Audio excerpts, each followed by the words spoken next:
Hey everyone, welcome back to our channel. Quick guide on today's video. I'm going to show you how to recover Google Photos account. It's very quick and easy, so let's get started. First, open the Google Photos app on your phone. If you don't have the app yet, you can get it from Google Play Store or the Apple App Store.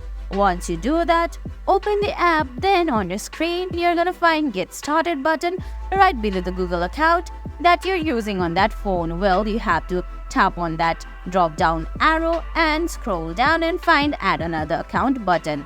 Now they're gonna prompt you if you want to continue signing in to the Google Photos. Tap on Continue. Now on your interface, you can see there's a sign in option. All you have to do is type in your email ID of the Google Photos that you deleted previously. Then they're gonna ask you for your password. Type in that email and password and your Google Photos account will be recovered automatically. And guys, that's it.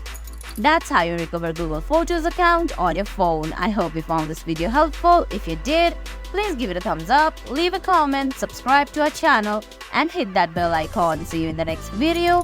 Thanks for watching.